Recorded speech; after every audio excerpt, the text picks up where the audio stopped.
Hello. Hey folks. It's kind of cold out there. What are the implications for the Greek deal, both for Greece and the Eurozone, but also for the Irish government's continuing campaign to get refinancing on the promissory notes and so on? Well, I'm not sure a deal has been done yet. We'll hear when the meeting begins. I understand progress has been made, but I have no assurance that it has been concluded. So we'll have to see what the elements of the deal are. Obviously the programme countries are different and their situations are entirely different. So a deal for Greece is welcome in general terms because it stabilises the Eurozone, and the Eurozone needs to be stabilised, and it allows for the possibility of Europe returning to growth and job creation again in which we would share. As well, I think in bond pricing, the contagion effect of the crisis in Greece is factored in to bond prices in Ireland, so Greek resolution would enable us to get back to the markets as we expect to do sometime in the course of the year. We are negotiating separately, as I told you previously, on an alternative to the promissory note that's underpinning the debts in IBRC, and that's progressing. The authorities in Europe and ourselves are developing a common policy position, but there's no connection between that and any possible Greek deal.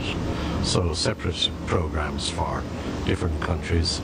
We're trying to enhance Ireland's capacity to borrow in the markets in the future and consequently to repay our debts.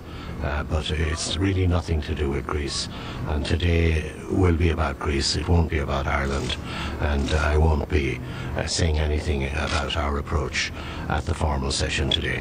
What in particular do you think is holding up the deal with Greece? I don't know.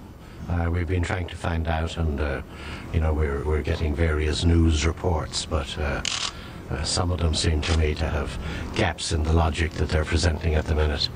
So I prefer to wait to the meeting. But certainly significant progress has been made.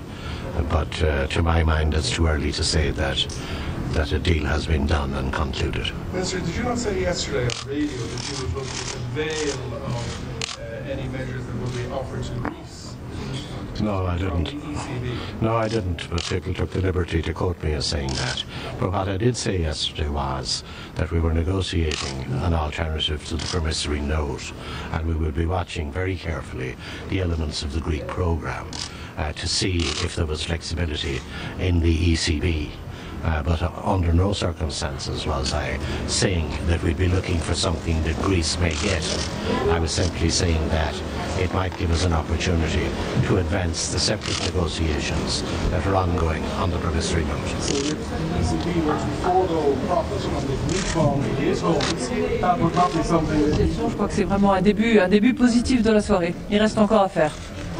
Merci. Whatsoever to suggest that the ECB are prepared to do that for Greece. Just to confirm, Minister, you're hoping to go back to the bond markets this year? Well, we went back in a swap, as you know, already, and we got a good yield, 5.15, and a very good coupon at 4.5%. And we'll see as the year develops. We're funded until the back end of 2014. We have no requirement for funds at present, but it would be strategic for the NTMA in the course of the year to test the market to see at what rate we could get funds, and we might decide to accumulate some funds in advance of requirement. But we have no necessity to go back to the markets because we're fully funded, as I said, at the back end of 2014. So that would be beyond a simple swap. That would be something different. Yeah. We envisage, or at least the NTMA in discussions with me, envisage doing further swaps on that same amount of money. I mentioned to you previously that there was almost 12 billion due in January of 2014. And if you put that onto the residual deficit that would still be there in 2014, that's a pretty big jump to take just as a country is coming out of a programme.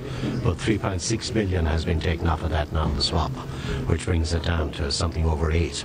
And you know, when an opportunity presents itself, the NTMA have agreed to go back in and take another tranche from that in another swap when the time is right and the price is right. That's great. Yeah, I'll always do, but you know, they're informal, and obviously I'll be consulting colleagues all around Europe to see what their view is, and to keep myself up to date with what's happening. What's the feedback like so far? Is it positive? Well, you know, I left Dublin after being in the Department of Finance all day, and I haven't had any contact with any colleagues. Thanks very much.